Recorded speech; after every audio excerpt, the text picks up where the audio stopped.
అందరికీ నమస్కారం. కథాలహరికి స్వాగతం. ఈరోజు నేను మీకు వినిపించబోయే కథ కంటే ముందుగా ఒక మాట. నేను ఎన్నుకున్న కథ కేంద్ర సాహిత్య అకాడమీ ప్రచురిస్తూ ఉన్న తెలుగు కథా సంకలనాల్లో మూడవదైన ఒక తరం తెలుగు కథ అనే సంకలనంలో ఉంది. సంకలనకర్త డి రామలింగం గారు.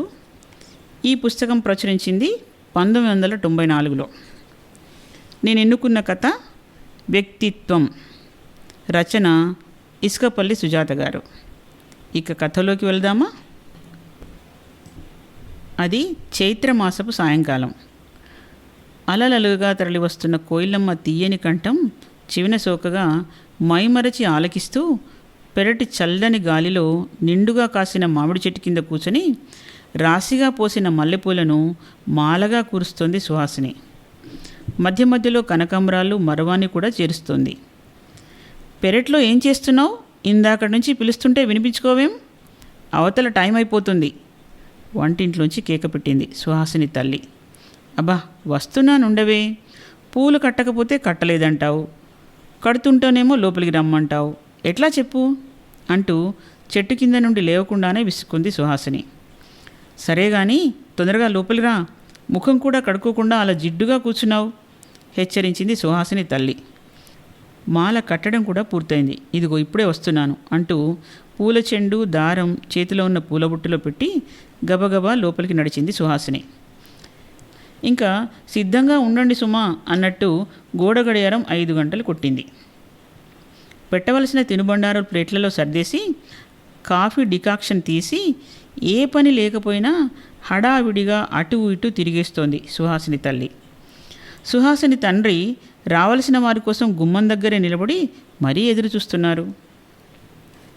అప్పుడే సుహాసిని హాల్లోకి వచ్చింది. సుహాసిని పేరుకు తగ్గట్టే ఎప్పుడూ సన్నని చిరునవ్వులు చిందిస్తూ చూడముచ్చటగా ఉంటుంది. ఎవరి దగ్గర నుంచో అరువు తెచ్చినవి కావు ఆమె పెట్టుకున్న ముత్యాల నెక్లెస్. పక్కింటావిడని అడిగి తెచ్చింది కాదు ఆమె కట్టుకున్న బూటాతో కూడిన నీలిరంగు జరీ పట్టంచు చీరే. ఆమె పెట్టుకున్న మల్లెపూ దండ కొన్నది అంతకంటే కాదు. కళ్ళకు కాటుక పెట్టి నొసట దోసగింజంత బొట్టు దిద్దిన సుహాసిని రోజు కంటే ఇంకా ముచ్చటగా ఉంది. ఆ రోజు సుహాసినికి పెళ్లి చూపులు. ఆమె చేస్తున్న విశేష అలంకరణకు ముఖ్య కారణం అదే. నెక్లెస్ సెట్ పెట్టుకోవటం, పట్టుచీర కట్టుకోవటం, తల నిండా పూలు తురుముకోవటం ఆమె అభిష్టానికి పూర్తిగా వ్యతిరేకమైనవే.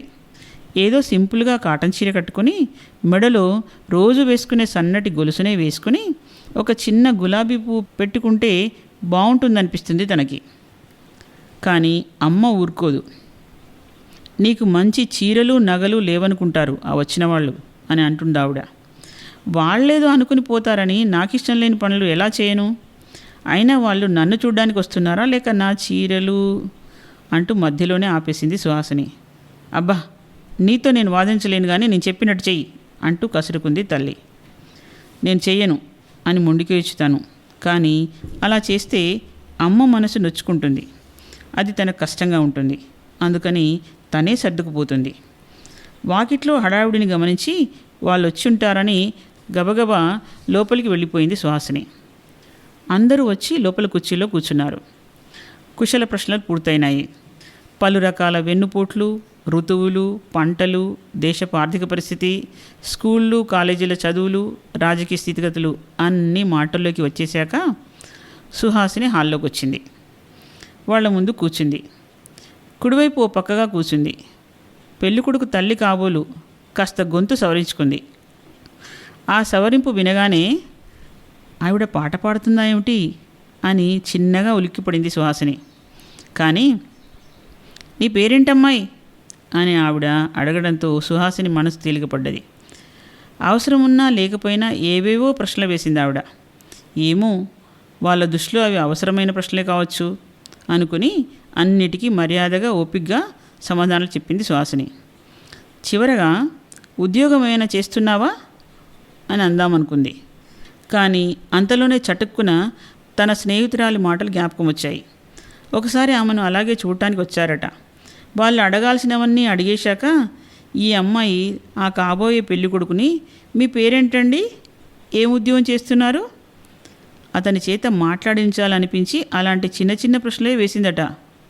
అంతే, ఈ అమ్మాయికి తలబిరుసని లేచిపోయి ఊరంతా ప్రచారం చేశారట. ఆమె స్నేహితురాలు చెప్పింది గుర్తుకు రాగానే తనలో తనే తమాయించుకుని, లేదండి, నేను ఏ ఉద్యోగము చేయట్లేదు అని వినయంగానే జవాబు చెప్పింది. కొంచెంసేపు అయ్యాక వాళ్ళు వెళ్ళిపోయారు. అప్పుడే అనుకుంది సుహాసిని ఈ సంబంధం కుదరదని. ఎందుకంటే అంతకుముందు వచ్చిన వాళ్ళు కూడా ఇలాగే ఉద్యోగం గురించి అడిగారు. అది కుదరలేదు కాబట్టి ఇది కూడా అంతే అనుకుంది. 2 రోజుల తర్వాత వచ్చిన ఉత్తరంలో సుహాసిని అంతరంగంలో అనుకున్న మాటే రాసి ఉంది. కారణం ఉద్యోగం లేకపోవటమేనని తర్వాత తెలిసింది.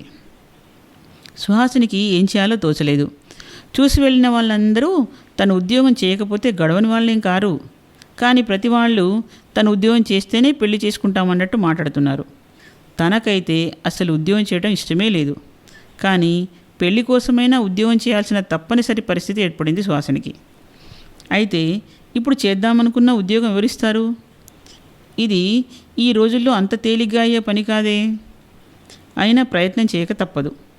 తల్లిదండ్రుల్ని కష్టపెట్టడం ఇష్టం లేక అర్హతలుండి కనిపించిన వేకెన్సీలన్నిటికీ అప్లై చేసింది సుహాసిని.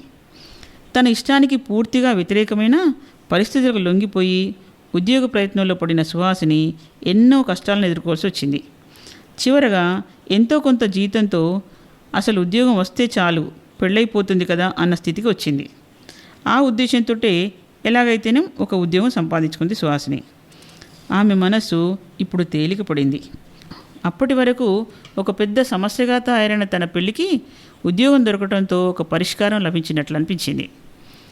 మరుసటి రోజే తనను చూడటానికి ఎవరో వస్తారని చెప్పి సుహాసిని తల్లి అప్పటి నుంచే ఇంట్లో హడావుడి పడటం మొదలుపెట్టింది. అక్కడక్కడ ఉన్న దుమ్ము దులిపి ఇంటిని అందంగా అలంకరించడంలో సుహాసిని ఎంతో శ్రద్ధగా తల్లికి సహాయపడింది. ఉద్యోగం వచ్చిన తర్వాత చూస్తున్న మొదటి సంబంధం ఇది. అందుకే అది తప్పకుండా ఖాయమవుతుంది అనిపించింది. అయినా తను వాళ్ళకి నచ్చినా అతను తనకి నచ్చాలిగా. తినబోతూ రుచెందుకన్నట్టు చూడబోతూ ముందుగా అన్ని తర్జన భర్జనలు ఎందుకు అని మళ్ళీ తనలో తానే అనుకుంది. ఆటోలో వస్తూ వరలక్ష్మి కొడుకు మదన్తో పెళ్లి చూపుల్లో అతను పాటించాల్సిన సూత్రాలను వల్లవేసింది. గమ్యం సమీపిస్తున్న చేత కొడుకుని మరోసారి హెచ్చరించింది. నే చెప్పింది ఆటో హోర్లో గాలికి ఎగిరిపోలేదు కదా, అంతా శ్రద్ధగా విన్నావుగా, తూచా తప్పకుండా చేయాలి, జాగ్రత్త సుమా. ఆమె ధరించిన కాసుల పీరు కంచుపట్టు చీరలోనే కాక మాటల్లో కూడా గర్వం తొనికిసలాడేట్టు కొడుకుని హెచ్చరించింది వరలక్ష్మి. అబ్బా, నువ్వు చెప్పింది కొత్త విషయమైతే శ్రద్ధగా విన్నావా లేదా అని అడగచ్చు. కానీ పెళ్లి చూపులకు వెళ్ళే ప్రతిసారి అలా చెప్పడం నీకు అలవాటే కదమ్మా. నువ్వు చెప్పిన మాట నేను ఎప్పుడు కాదన్నాను. మొన్నటికి మొన్న చూడేమైందో. ఆ అమలాపురం సంబంధం నాకు బాగా నచ్చింది. ఆ అమ్మాయిని నేను చేసుకుంటానన్నాను. కానీ మీరేమన్నారు? వాళ్ళు మనం అడిగినంత కట్నం ఇచ్చే స్థితిలో లేరు, అందుకే చేసుకోవడానికి వీల్లేదన్నావు. అప్పుడు నీ మాటలకి నేను ఎదురొచ్చానా? సరేనన్నానుగా. అలాంటిది నీకు ఇంకా ఎందుకు నా మీద అనుమానం అంటూ జరిగింది గుర్తు చేస్తూ తల్లిని ఎదురు ప్రశ్న వేశాడు మదన్. నాకు తెలుసు బాబు, నువ్వు నా మాట జవదాటవని. కానీ తల్లిగా నా చాదస్తం నాది, ఏమనుకోకు. ప్రేమగా కొడుకు భుజం నిమిరింది వరలక్ష్మి. గుమ్మం దగ్గర ఆటో ఆగగానే అతనికి డబ్బులు ఇప్పించి లోపలికొచ్చారు పెళ్లివారు. మామూలు మర్యాదలన్నీ పూర్తయినాయి. సుహాసిని నేను ఉద్యోగస్తురాలని సుమా అన్న ధీమాతోటే వచ్చినా నెమ్మదిగానే కూర్చుంది. సుహాసినికి ఇవ్వవలసిన ప్రశ్నపత్రాన్ని మనసులో ముందుగానే సిద్ధం చేసుకుంది వరలక్ష్మి. ఇంటర్వ్యూ మొదలైంది. నీ పేరేంటి, ఎంతవరకు చదువుకున్నావు? సమాధానం చెప్పింది సుహాసిని. సుహాసినికి అతను నచ్చాడు. ఒక్క క్షణం మౌనం. మళ్ళీ మొదలైనాయి ప్రశ్నల పరంపర. ఏమ్మా, కుట్లు అల్లికలు ఏమైనా వచ్చా నీకు? స్వెటర్లు అల్లుతాను, ఎంబ్రాయిడరీ కూడా నేర్చుకున్నానండి. పెయింటింగ్ అంటే మా వాడికి చాలా ఇష్టం, నువ్వు చేయగలవా? చేస్తానండి, అందులో ఒక కోర్సు కూడా నేర్చుకున్నాను. సంగీతం వచ్చా? కీర్తనలు నేర్చుకుంటున్నాను. ఏది ఒక పాట పాడి వినిపించు ఆజ్ఞాపించింది వరలక్ష్మి. కోపాన్నంతటినీ కషాయంలో దిగముక్కుని కరహర ప్రియరాగం పాడి వినిపించింది. బాగుంది, బాగలేదు అని ఏ భావనను పైకి ప్రకటించకుండా పెరటి తోటల పెంపకంలో ప్రవేశం ఉందా నీకు? అవుతుందని అనుకుంటున్న ఆ కాబోయే అత్తగారు అడిగింది. వాకిలి ముందు కనిపించే ఆ చిన్న తోట నేను పెంచుతున్నదే. వంట రోజు నేనే చేస్తానండి. సుహాసిని సమాధానాలు విన్న వరలక్ష్మి ముఖం ఆనందంతో వికసించింది. బ్రతికాం, గండం గడిచింది అనుకుని నిశ్వసించాడు వరలక్ష్మి భర్త. మదన్ కూడా సుముఖంగానే ఉన్నట్టు కనిపించాడు. వాళ్ళ భావాలను కనిపెట్టిన సుహాసినికి సంతోషంగానే ఉంది. అప్పుడు చప్పున వరలక్ష్మి, మా అంతస్తు హోదా మీకు అవగాహన అయ్యే ఉంటుంది. దానికి తగ్గట్టే మీరు ప్రవర్తిస్తారని అనుకుంటున్నాను. నా ఉద్దేశం మీరు గ్రహించారు కదూ? అర్థవంతంగా మాట్లాడి గర్వంగా ఒక నవ్వు విసిరింది. ఆవిడ మాటలు విన్న సుహాసిని, ఈ సమయంలోనే వీటన్నిటితో పాటు ఉద్యోగం కూడా చేస్తున్నానని చెప్తే ఆవిడ అనుకున్న అర్థం ద్వారా తనకు కలిగే అనర్థాన్ని సమర్థంగా అరికట్టవచ్చు. పైగా తను కొత్తగా చేరింది కాబట్టి ఉద్యోగం చేస్తున్నట్టు వాళ్ళకు తెలియకపోవచ్చని తనే కాస్త చనువు తీసుకొని, నేను ఉద్యోగం కూడా చేస్తున్నానండి అంది సుహాసిని ఎంతో ఉత్సాహంగా. అంతే. అక్కడి వాతావరణం అంతా గంభీరంగా మారిపోయింది. వరలక్ష్మి కనుబొమ్మలు ముడిపడినాయి. వెంటనే భర్తతో గుసగుసగా ఏదో మాట్లాడటం కనిపించింది. అప్పటి వరకు సంతోషంతో వెలిగిపోయిన ముఖాలు అంత గంభీరంగా ఎందుకు మారినాయో అర్థం కాలేదు సుహాసినికి. ఆమె తల్లిదండ్రులు అయోమయంలో పడినట్టు వారి ముఖ కవలికల వలన తెలుస్తోంది. తటాలున్న వరలక్ష్మి వాళ్ళ వైపు తిరిగి, అంతా బాగానే ఉంది, కానీ మీ అమ్మాయి ఉద్యోగం చేయటమే మాకు నచ్చలేదండి. ఆమె ఉద్యోగం కనుక మానేస్తే వెంటనే ముహూర్తాలు పెట్టుకోవచ్చు అంది ఆవిడ. నిర్ఘాంతపోయింది సుహాసిని. ఎన్నో సంబంధాలు చూసిన సుహాసిని ఇక విసిగిపోయింది. తన అభిప్రాయాలను ఆశలను వినాలన్న ఆసక్తి ఎవరిలోనూ కనిపించలేదు. ఉద్యోగం లేని రోజుల్లో వచ్చిన వాళ్ళు ఉద్యోగం లేదని వెనుదిరిగిపోయారు. ఇప్పుడు ఉద్యోగం వచ్చిందనుకుంటే దాని అవసరం లేని వాళ్ళు వచ్చారు. ఇప్పుడు తనేం చేయాలి? వచ్చిన వాళ్ళంతా ఉద్యోగం చేయాలని పట్టుబడుతున్నారని అష్ట కష్టాలు పడి ఎలాగో చివరికి ఉద్యోగం సంపాదించింది. కానీ ఇప్పుడు వీళ్ళు వద్దు అనడంతో తను మానేయాలా? పైగా మానేస్తే ముహూర్తాలు కూడా పెట్టుకోవచ్చు అంటున్నారు. ఆ అబ్బాయి అభిప్రాయం కనుక్కునే అవసరమే లేదా? అతన్ని తను ఒప్పుకోవటం తిరస్కరించడం అనే ప్రసక్తే లేదా? తనను సంప్రదించక్కర్లేదా? అయితే అంతా ఏకపక్ష నిర్ణయమేనా? తన కాబోయే వారిని తను ఏ ప్రశ్నలు వేయకూడదా? ఈ ఆలోచనలన్నీ ఆమె మనసును ఆక్రమించగానే కోపం ముంచుకొచ్చేసింది సుహాసినికి. ఏదో నిశ్చయించుకున్న దానిలా కాబోయే శ్రీవారి వైపు తిరిగి, చూడండి, అవును, మీ చదువు పూర్తయ్యాక ఆ తర్వాత మీరు ఉద్యోగంలో చేరే ముందు 3 ఏళ్ల గ్యాప్ ఉందని తెలిసింది. ఆ టైంలో మీరేం చేశారో తెలుసుకోవచ్చా? మీకు స్విమ్మింగ్ వచ్చా? గుర్రపు స్వారీ చేయగలరా? ఏ విషయంలోనైనా మీకై మీరు స్వతంత్రంగా నిర్ణయాలు తీసుకోగలరా? స్వతంత్రంగా వ్యవహరించగలరా? అంటూ వరుస పెట్టి ప్రశ్నల బాణాలను ఎక్కుపెట్టి సూటిగా వదిలి, అలా వ్యవహరించే వాళ్ళనే నేను చేసుకుంటాను అని ఏ డొంక తిరుగుడు లేకుండా సూటిగా, వాడిగా, వేడిగా, నిక్కచ్చిగా తన ఉద్దేశాన్ని చెప్పేసింది సుహాసిని. ఆమె తల్లిదండ్రులు కూతురి ప్రవర్తనకు నిశ్చేష్టులై నోట మాట రాక చూస్తుండిపోయారు. వరలక్ష్మి కోపంతో ఎర్రబడిన ముఖంతో దిగ్గున లేచి, ఏమిటమ్మాయి, ఎంత ఉద్యోగం చేస్తున్నా ఇంత తలబిరుస్తనం పనికిరాదు, మావాడినే ఎదురు ప్రశ్నలు వేస్తున్నావే అంటూ నిలదీసింది. అప్పుడు సుహాసిని నమ్రతగా, క్షమించండి, ఉద్యోగం చేస్తున్నానని నాలో గర్వం ఈషన్ మాత్రం కూడా లేదు. పైగా మిమ్మల్ని కించపరచాలనే ఉద్దేశం అంతకంటే కాదు. ప్రశాంతమైన మనస్సుతో మీరు ఆలోచించాలని నేను కోరుతున్నాను. మీరు ఉద్యోగం చేయమంటే చేయాలి, మానమంటే మానాలి, అంతే. కానీ నాకంటూ ప్రత్యేకంగా నిర్ణయం తీసుకునే ఏ స్వాతంత్ర్యమూ లేదా?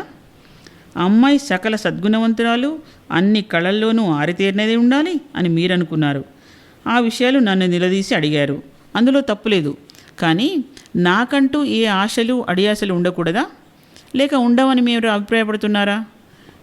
నాకు కాబోయేవారు సకల విద్యాభిరాముడై ఉండాలని నేను ఆశించటం తప్ప, కనీసం అందులో ఎన్ని వచ్చో తెలుసుకోవడం కూడా నేరమేనా? స్వతంత్ర నుంచి అడిగితే తలబురుసు, పొగరుబోతు ఇత్యాది బిరుదు ప్రదానం చేసి లేనిపోని నిందలునా? మాటలతో మిమ్మల్ని నొప్పిస్తే క్షమించండి. ఆవేశంలో ఎక్కువగా మాట్లాడేశానేమో.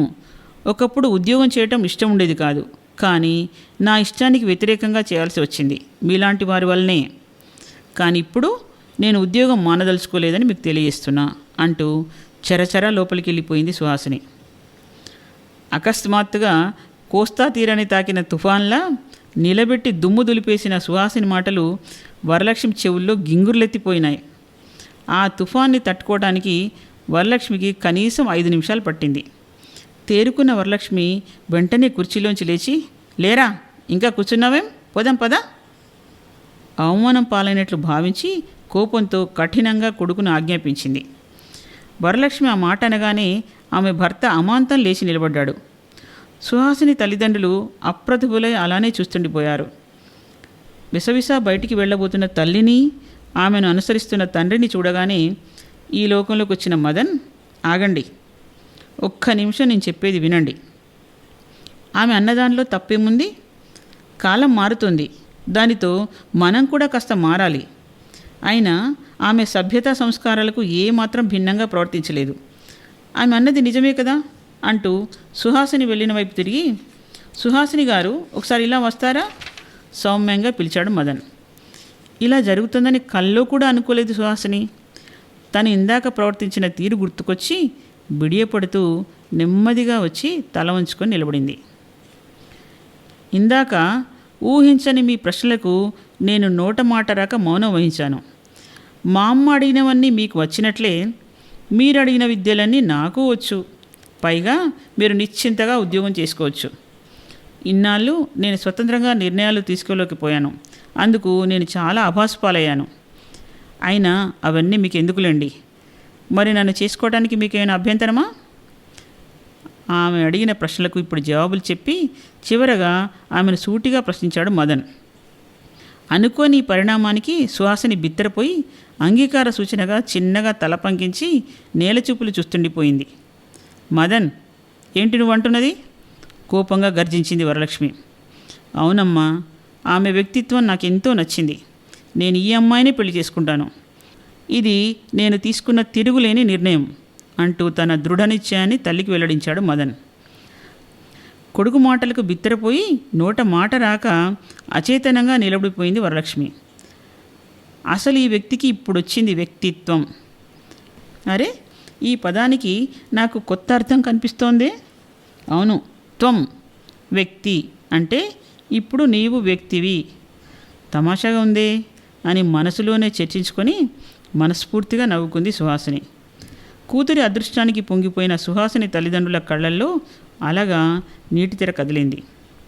తాను భార్యని ఎదిరించలేకపోయాడు, కానీ తన కొడుకు ఎదిరించి సమంజసమైన నిర్ణయమే తీసుకున్నాడని అతను చేసిన పనికి మదన్ తండ్రి లోలోపలే మురిసిపోయాడు.